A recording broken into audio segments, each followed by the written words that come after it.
Let's start the class with 3 ohms.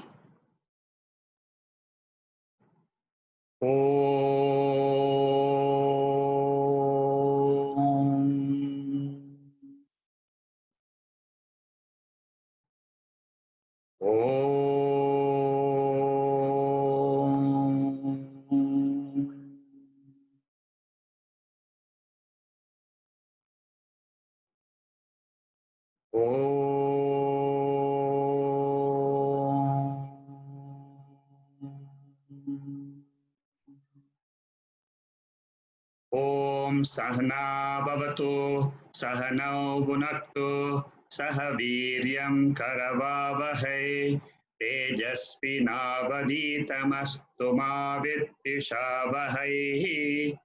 Om Shanti Shanti Shanti.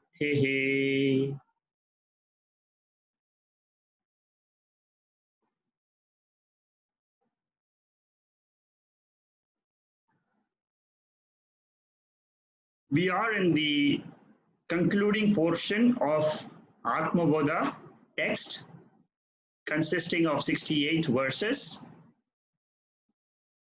We are in the last topic called as conclusion, or what is the benefit of this knowledge. Atma stands for our core inner personality. We can never get rid of it. It is always there. It exists since we were born. It existed in the prenatal stage, and it will exist when the body leaves. So we are talking of that imperishable, changeless Atma. This is a beautiful text, and you can revise this text again and again if you want to get deeper and deeper into the subject of Atma. We are in this section where benefits of this jnanam are mentioned. In the 44th verse, today we are going to start with the 46th verse. In the 44th verse, we saw the benefit of freedom from ignorance about Atma. So having done this text, we will gain some insight into our real nature. And when we do that, what happens is the ignorance part of it goes away. Ignorance of what? Ignorance of Atma. That was mentioned in verse 44. In verse 45, a very important benefit, freedom from the notion of being an individual. We all feel that we are so-and-so. That ego is what is called as Mr. or Mrs. So-and-so. So how do you drop this ego and how do you own up the Atma was mentioned in verse number 45. Today we'll go into 46, the third benefit of knowing this Atma. 46, 47, 48, all these verses, 3 verses, will teach us how or what is the benefit once we have this knowledge about our own inner self. In the 46th verse, there is an example given and the teaching. The example is, just as we get the direction, information about the direction of where we are heading, when I see the sun, I will know whether I'm heading in the east or west, north or south, because with one sun which rises in the east, when I face the sun, it will be the east. And once I know that direction, I know what is west, I know what will be north or south. Similarly, when I know this Atma, what will happen is I will know what is this body, what is this mind, how does this I-ness in the body come, how does the mindness in the body comes, because we will be aware of the ego. So by knowing Atma, my own higher nature, all the confusions which I have about life vanish. We are all troubled by our own mind predominantly, and it is the mind which throws in the projections of all future anxiety. It is the mind which throws out all the past guilts. I should have done that, I didn't do that, therefore I feel guilty in the present. I start looking at the future, what's going to happen after 1 month, what's going to happen after 2 years, what's going to happen after 5 years, 30 years, who's going to take care of my family, my children. All that is nothing else but projections of the mind. So the knowledge of Atma teaches us that these are projections. Learn to live in the present moment, which is what we all have. The past is gone, we can't change it. The future has yet to come.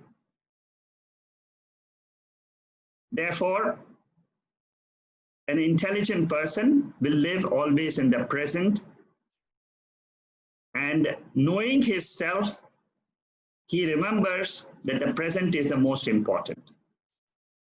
Individuality consists of two things, ahamkara and mamakara. These are Sanskrit words. Aham in Sanskrit means I, mama in Sanskrit means mine. So how do these two come about in our mind? That is what is we should know and what it contains. Ahamkara means I belong to someone. That means I belong to my family, I belong to my company, I belong to my nation, I belong to the world. And I want to do a lot of things for the country, for the family, but I can't, therefore there is regret. This is what Arjuna expressed in the Bhagavad Gita in the first chapter. For those who had done some amount of Gita, you will remember, he keeps on saying that my cousin, my grandfather, my so-and-so. So it is, I will feel this, I am feeling bad about the war. That is what he said in the first chapter. It is called as ahamkara. Ahamkara is nothing else, but it's a notion in the mind. Mamakara means mindness. Mindness means they belong to me. In the first case, aham means I. In the mama means they. They belong to me means the children belong to me, my mother belongs to me, my car belongs to me, my house belongs to me, and we hold them for happiness and security. In the Gita, the expression used is mama ete, again in chapter 1. So these two are basically giving us the individuality. I am Stephen. And what happens? Stephen has got a family. He has got ownership of a house. He has got both I and mine notion in the body. Now these two are the basic causes of sorrows in life according to the scriptures. This is what we learn. See, when we want to remove sorrow, we all don't know without the scriptural knowledge how sorrow can be removed in life. And this has been repeatedly said in almost all the scriptural texts which we find, especially in the Vedas. In the Upanishads, every time a student comes to the teacher, the student says, I have sorrow in life. I have so much of education. I have, 30 PhDs. This is what Narada said to his guru, Sanat Kumara, in Chandogya Upanishad. But he says, my sorrow in life has not gone. I know about the astrology, I know about cosmology, I know what happens below the earth, I know everything about this universe, but I can't remove my sorrow. Why? Because he doesn't know Atma. So all of what we should remember is one common principle. There is one God principle who is the controller of this entire universe, consisting of 5 elements. Very important fact which the scriptures teach us. There is some controller, and he is the one who gives us the result of the past actions. This is the karma phalam. This is what is called as law of karma. And it is the same law of karma makes us grow spiritually as well. And finally, one day, sometime, we will reach him. This is how the universe is designed. This is what the scriptures tell us, the design of the universe. There is one controller. So in life, if I can give away all my sorrows to this controller and say 50% of our job is done, that means there is somebody who will take care of my sorrows. This is an internal surrender to some principle which will take care of the mind's sorrows. Ultimately, the sorrows which come in the mind are all thoughts. And the thoughts depend on so many different factors. We don't know those. They are uncontrollable factors. We have absolutely no idea what they are, what will happen, and so on. But the only way is to surrender to some higher principle. And of course, getting this ultimate knowledge of Advaita Atma, the non-dual Atma, helps us a lot in removing sorrow. This Atma, as we have discussed before also, is also called as sat-chit-ananda. The more we learn about Atma, these 3 words which describe Atma will become more and more clear. Just for now, Sat means it is the ultimate existence principle. Chit means consciousness. Ananda means bliss. So Atma is what? Atma is existence, consciousness, bliss principle in this universe. And that is my core nature. This is our final destination, which we need to reach through our study of the scriptures. And the process is we listen, we contemplate, and we meditate on this Atma. As we do that, our sorrows, our difficulties in life will gradually appear to go down and down. Number 1. Number 2, we will feel more happy living as now in the same body. Knowledge destroys ignorance, which is the cause of I-ness and minus. This is the essence of the 46th verse. It tells us, in short, once the ignorance of Atma is gone, that is, there is something which will remove my ignorance, which will burn away this I-ness and minus in this body. When I say burn away, it doesn't mean that I will not know who I am and I will not be able to operate in the world. What it means is the I-ness and minus which causes sorrow, that will be eliminated. The general I-ness and the general minus, which is called as samanya jnanam. General awareness is called as samanya jnanam. That will remain.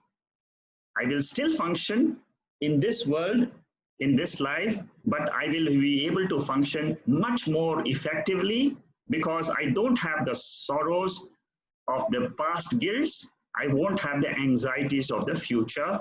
I will live in the present and I will act to the best of my ability. The next verse, 47th verse, is a very subtle verse. It is what it says here is the perfect yogi of realization has got the eye of wisdom. And through this special eye of wisdom, he sees that the whole world is nothing but his own self in a different form. Now, this is a very subtle vision which comes after repeated study for a few years. It's not immediate, but it comes. What is a wise man's vision? That the entire universe rises from one consciousness, which is called as self. That means there is a consciousness principle in this universe. The scriptures tell me I am that consciousness principle. So let us accept for the time being, I am that consciousness. So if I am that consciousness, what does the scripture say? The scripture says, from this consciousness, the world is rising. That is one aspect. And the world resolves into the same consciousness. The second vision is what? Everything belongs to that consciousness, to that self. Therefore, what happens is, whatever I see as me and the world, which is called as Dvaitam in Sanskrit, this Dvaitam principle is false, is an appearance, exactly like our dream. Our entire dream, we see that there is a dreamer and there is a dream world. That is called as Dvaitam. In the waking, what happens? There is a waker me and there is a waking world which is outside this body. This is called as Dvaitam. What the scripture says is, from the consciousness principle, with reference to the consciousness principle, this appearance is exactly like the dream. It is a false appearance, and it will go away as the time passes. That means what? In sleep, there is no Dvaitam. What happens is, I, the consciousness, in that consciousness, this whole universe of Dvaitam, or me and the world, it disappears when I go to sleep. Therefore, they say that the creation rises, it is sustained, and it resolves into one awareness principle, which is also my real higher nature. What is my lower nature? My lower nature is the egocentric life. Morning to evening, I work very hard. I go to the office, I cook at home, I play certain games, I do yoga. So many things I do during the day. That is the lower self, which is governed by the ego, I, the mind. And what is the higher self? The higher self is pure consciousness, without the perception of the body or without the perception of the world as I experience in my sleep state. That is supposed to be, that is what the scriptures tell me as my real nature. I am that pure light of consciousness which is aware that there is no world except me.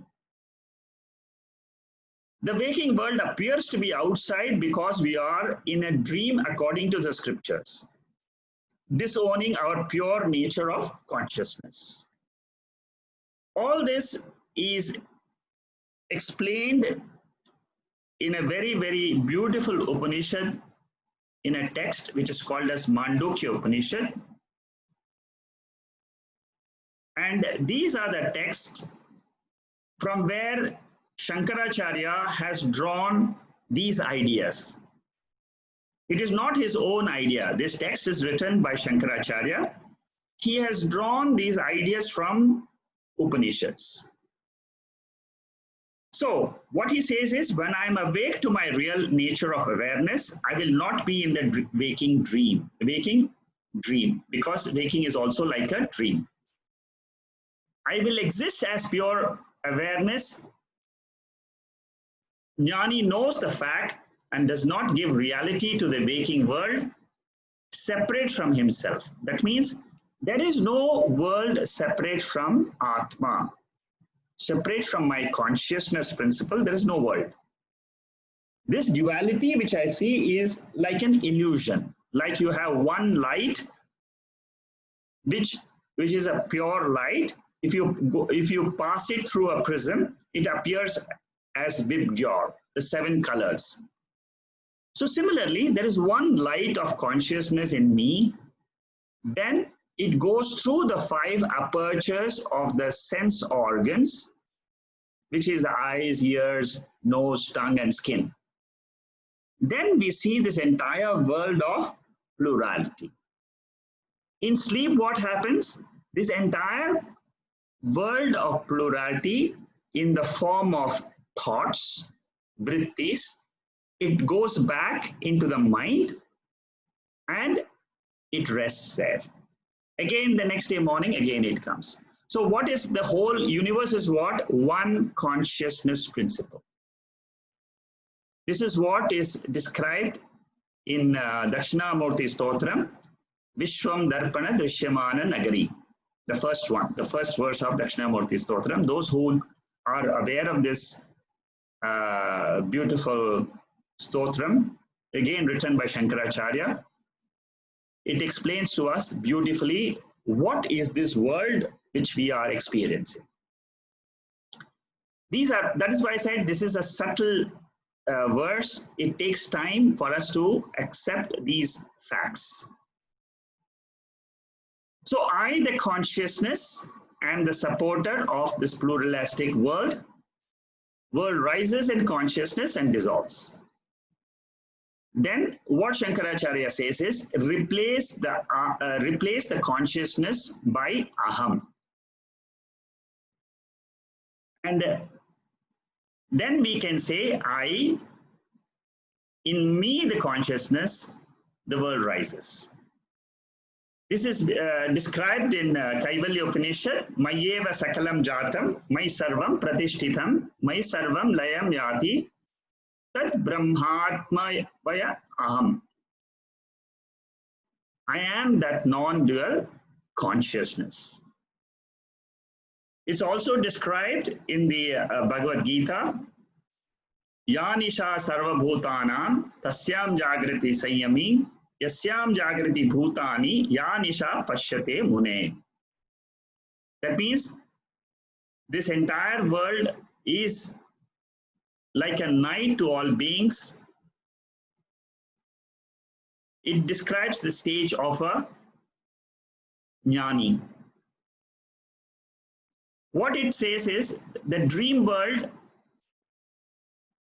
for the dream world, supporter is the waker. The individual in the dream is the supported, asleep to the original waker status. That means in the dream world, we are discussing now the dream world. In the dream world, the supporter of the dream world is the waker, and the supported is the dreamer, and he's asleep to the waker status. It's a status of the mind. Similarly, in the waking world, there is a supporter, which is the Atma, and the individual is asleep to his original Atma status.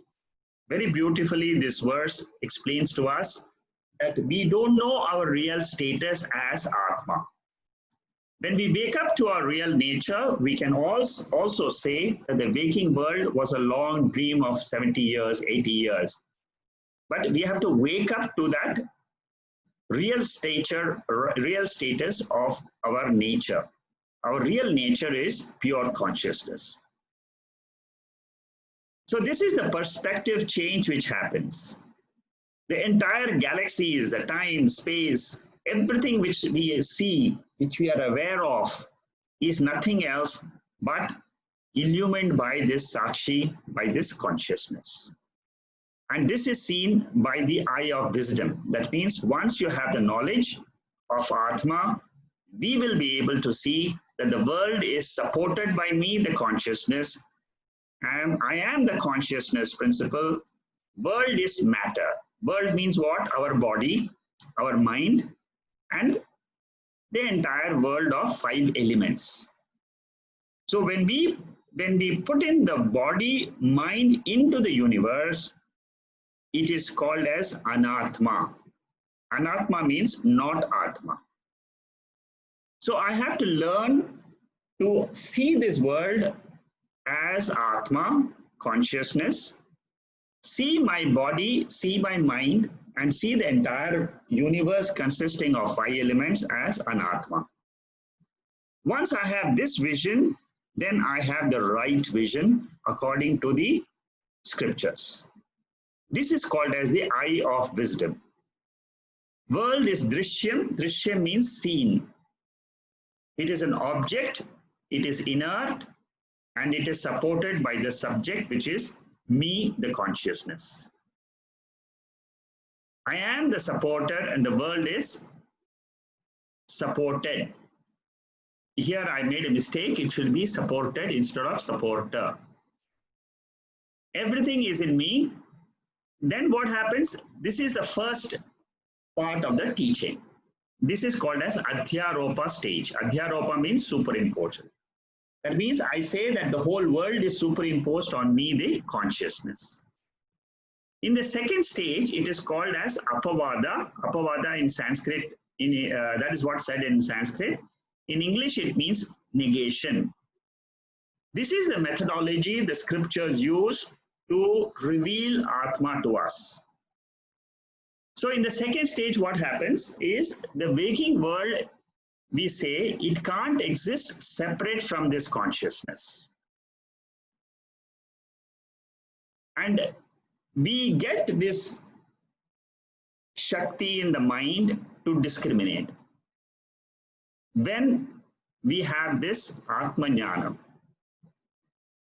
a normal person will not have this discriminative ability, capacity. This comes to us as we listen to the scriptures more and more. We will get this power in us. The mind gets this special powers to see that the world is like a dream. It doesn't exist separate from me, the consciousness. The divisions because of name and form and function. All are supported by one consciousness principle. Everything is me is the ultimate vision. The physical eyes, they see the difference, but the knowledge eye, which is the jnana chakshu, sees abheda. Abheda means non-difference, oneness. So with this Atma Jnanam, what happens is with this knowledge of Atma, I learn to see myself as pure consciousness principle and the entire world as matter principle, which is a seen principle. In science, we say everything is energy, which cannot be seen. In spirituality, we say everything merges in the vision of consciousness. Consciousness is also called as awareness. So verse number 47, which we have just seen, talks about Adhyaropa or the superimposition stage. These are all the ways in which we learn the science of Vedanta. We use certain methodologies, like in the science, we use different principles of gravitation, thermodynamics, and so many laws of atomic physics to explain certain phenomena. So similarly, in this spiritual science, we use a principle of Adhyaropa, which is superimposition. It is a principle used for teaching. And when we use this principle, the human intellect will be able to appreciate consciousness which can exist by itself.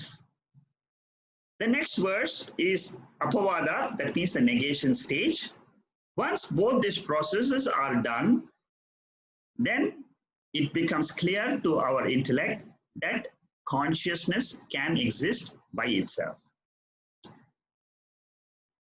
So the 48th verse talks about the change in our vision, like the 47th verse. And what it says is, it gives an example. A very simple example. We see a pot, we see a jug, we see a vase, all of them are made of clay. And then what the teaching says is, this entire universe, the tangible universe, is nothing else but Atma, which is nothing else but consciousness. Whenever you see the word Atma, you can replace it by the word awareness or consciousness. Whenever you see the word Brahman, you can replace it with awareness or consciousness. They all mean the same. So nothing other than this consciousness exists. Nothing other than clay exists. Similarly, what we say is nothing other than this awareness principle exists in this universe. And this consciousness principle is the resolution ground for the entire universe. The waker alone can say that I am the entire dream world, consisting of the dreamer and the dream world. Atma Jnani, Jnani means a wise man who knows, a knowledgeable man who knows the Atma. He alone can say, I was the waking world, consisting of the entire universe of 5 elements, sense objects, and I am the same. I was the waker also, waker and the waking world, exactly like the dreamer and the dream world belongs to the waker. The waking world and the waking world and the waker belong to Atma. So Atma is nothing else but my own higher nature. Why we call it higher nature? Because that principle, that consciousness or awareness principle, can exist by itself without the world. That is the most important thing. Like the waker can exist without the dream world. Similarly, this Atma can exist, this consciousness can exist without the universe and the waker, which is what we experience in our sleep state. The only difference in the sleep state is I don't know who I am. I am ignorant of my condition or my status in the sleep state. The Upanishads and the Atmabodha text is trying to reveal our new status. It is not giving us a new, we all have the experience of Atma. None of us can say that I don't know Atma. Can you say I don't exist? Can you say I don't know myself? The moment you say I am, it means you are referring to Atma. Everything else after I am is Anatma. I am Uma, I am Bhavani, I am so and so, I am Jacqueline. So all these extra things which you add on belongs to the body or the mind. But when I want to separate it, I will only say I am. That's all, and put a full stop. So when I do that, what happens? There is nothing except that pure Atma. The world is dropped and I can exist as Atma. So verse number 47 and 48, we generally read together and then we understand both the verse. It is a sequential verses. And ultimately what it means is there is no pot separate from clay. There is no world separate from consciousness. When we say there is no dreamer separate from waker, what it means, the waker alone was appearing like a dreamer. Similarly, the Atma alone was appearing like the waker. This principle in which one appears like the other is called as Advaitam, non-dual. So once I understand this principle of Advaitam, then I am free. I am free from all the sorrows because I don't identify them as my real nature. I get a new perspective, new perception about my own real higher nature. That is the beauty of this text called Atmabodha. This is the essence of the Upanishadic statements. Today we are going to see in meditation one very beautiful verse. You will appreciate whatever we are learning in Atmabodha is exactly what is there in the Upanishads. It is just a different vision which we get because of our study. All in me, all is me is the change in perspective. This is very important. All is me. That means all is me, the consciousness. All is in me, the consciousness. In this vision, when I look at the world and I can live in the world very happily because I'm blessed to have this knowledge about this new perspective which I get from the scriptures. The next verse, the 49th verses, it gives an example. So it gives an example about a worm and a wasp. How does this knowledge, how do I get this knowledge? How do I live in this knowledge of pure consciousness is given us, is explained in this beautiful verse. So before that, the 4 benefits which I said, 44th verse, we talked about freedom from ignorance of Atma. Then 45th verse, freedom from notion of being the individual. That means I don't have the feeling that I am an individual, but I am that pure consciousness. 46 and 47 is that Adhyaropa and Apavada, freedom from minus and the change in vision of consciousness. Now this example here in this verse, how do I get and how do I remain as this consciousness? Because many students, when they learn this, first of all, it is difficult to keep reminding ourselves that I am this pure self. How does it happen?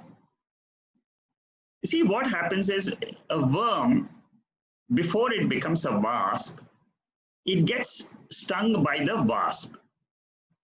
So that the wasp is like the mother. It keeps on stinging the worm so that one day it can fly and become a butterfly. It can fly like the wasp. So by constant thinking of the wasp, worm gets converted to a wasp and flies into freedom. This is an example. See, Shankaracharya has observed the nature, and most of his examples are from the nature. So he says, use the same example. Whenever we have this ego feeling in us, you know, I'm thinking of, I'm having emotions of sorrow, I'm angry, I'm jealous. At that time, it is like a stinging which we have to do for our mind. Individual becomes pure consciousness by continuous contemplation. Here the stinging is what? Contemplation. And how is it done? I remember myself, I remember my nature as explained by the scriptures. The scriptures tell me I am pure consciousness. So remind yourself when at the time of at the time when you feel very dejected or demoted or depressed or you feel angry about certain situations, what Shankaracharya tells us is make a habit to remember. And how will this come? This will come when we sit not at the time of becoming when you're angry, but when you're calm and cool, when you practice for 5 minutes meditation in the morning to remember our higher nature of pure consciousness. This practice will help us when we feel dejected or when we feel angry, at that time, the same mind will remember that we are this higher nature. It will tell us, it will remind us, and very soon we'll be able to take care of the situation in which we are in. We will analyze the world very objectively. And then this ego, which was causing the problems for us, disappears as we understand ourselves as pure awareness. See, most of us, we don't know how to handle our minds. These scriptures, these verses from different texts, we'll be doing another text later on. So these texts, what they do is they help us to go deep and deeper into our mind. That is the beauty of the scriptures. They tell us how to think properly, how to correct our minds properly, how to bring down the quantity of our thoughts, how to bring up the quality of our thoughts, how to change the thinking patterns, the wrong thinking patterns, how to change those. These are all taught by the scriptures. That is the advantage of learning Atmabodha. So this 49th verse says, what is the benefit of this study? Once I know this Atma, what will happen? I am free while living. When I'm free while living, it is called as Jivan Mukti in Sanskrit. Why do I say I'm free? Because I claim my higher nature of Atma, which is unconnected with the body and mind. The dream world and waking world is of a lower order of reality. They are relative worlds. Whereas pure consciousness, which I am, in which there is no time, this knowledge gives me the freedom. What happens to the body's conditions? How, okay, after getting this knowledge of Atma, will my conditions in the body or external conditions, will they change? No. Body will remain as the same. The mind gets a new knowledge. The mind will be able to face the problems much better. The body's conditions and the mind's, the ego conditions are determined by punyam and papa. There is a law of karma which we have seen in the Atmabodha, and it is this law of karma which is operational during all our waking state and our dream state. The entire waking state is governed by law of karma. At any time you want to find out why this is happening to me, why is this happening to the world, why is COVID situation in the world? COVID is because of samashti prarabdha karma.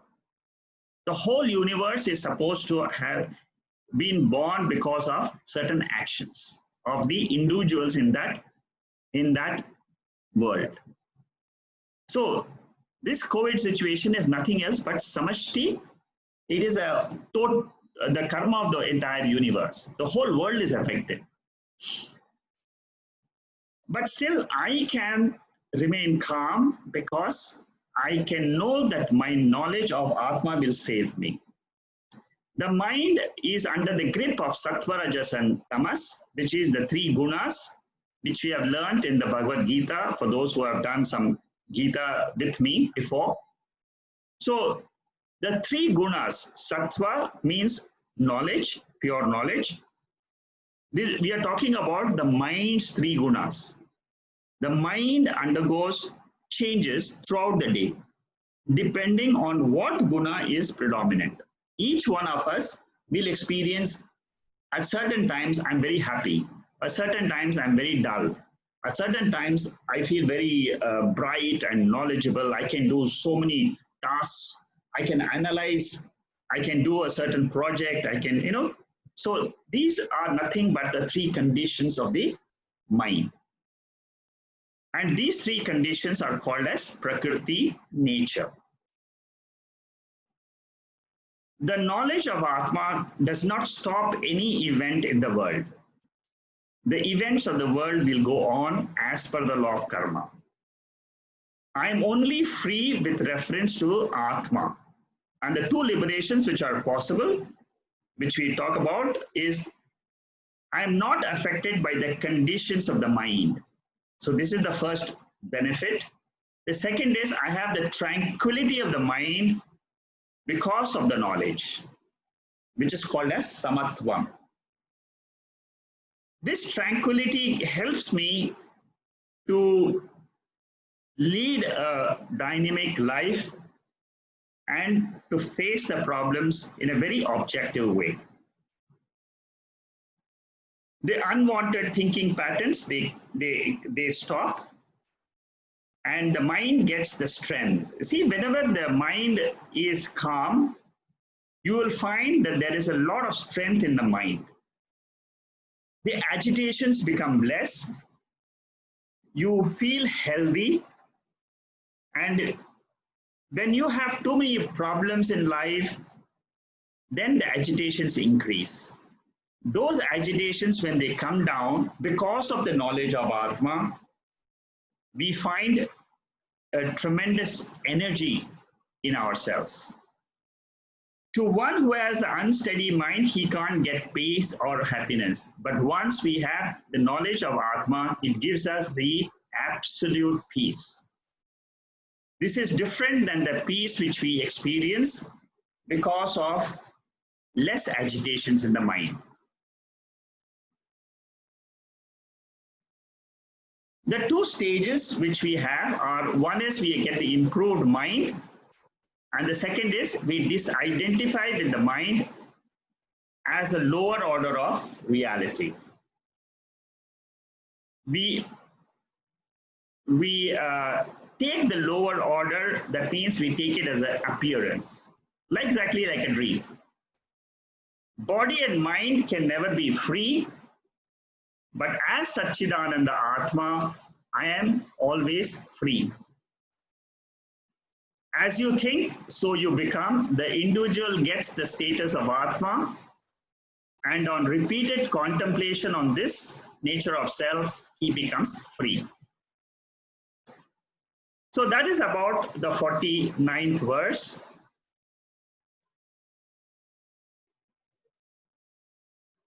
The 50th verse. These are all talking about the benefits of knowing this Atma.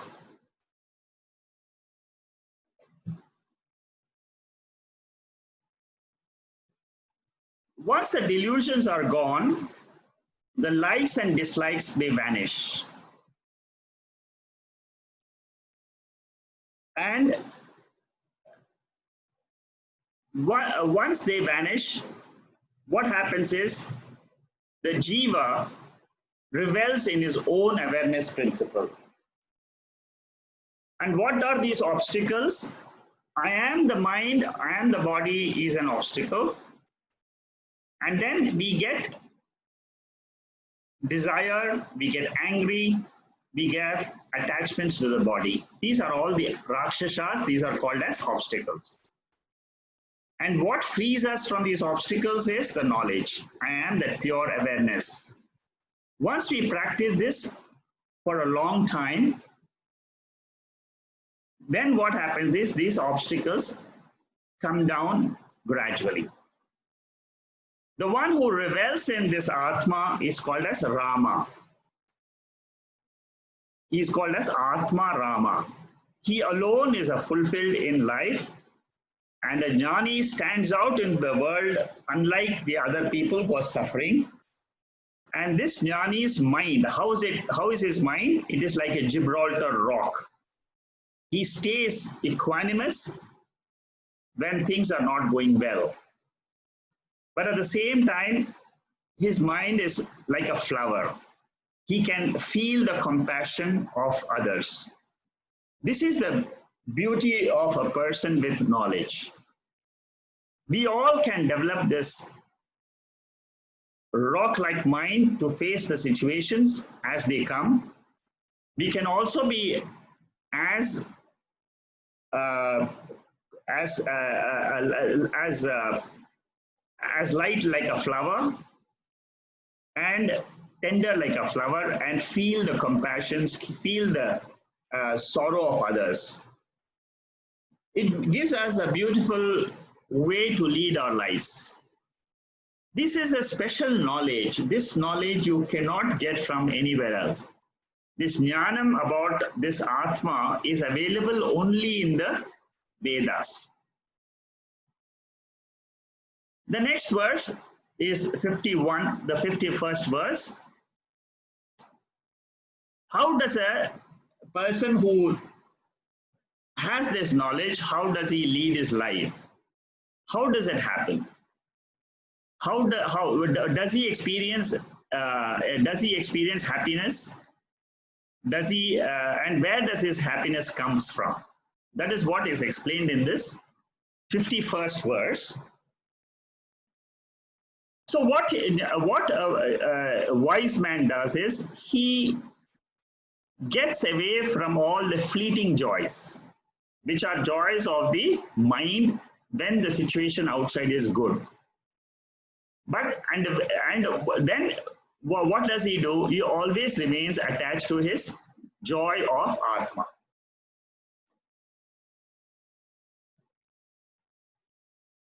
In us, how does this happen? In each of us, how does this happen? The lamp. Suppose you take a lamp. This is an example given here. A lamp inside a jar illumines the jar. And what happens inside our mind? Inside our mind, there is a light of consciousness. That light of consciousness illumines the mind. This is how we should understand what this consciousness is. The scriptures tell us that it is only in the light of consciousness the mind can be known. There is no other light. The two types of happiness which we see are one which comes from Atma, the second is which is coming from the objects and beings. Generally, we feel that there is always happiness when I'm with my friends. There's always happiness when I'm with good situations outside, when I eat good food. But these do not last long. They are unpredictable, unsustainable, and uncontrollable. Three factors we should remember about the joy of the world.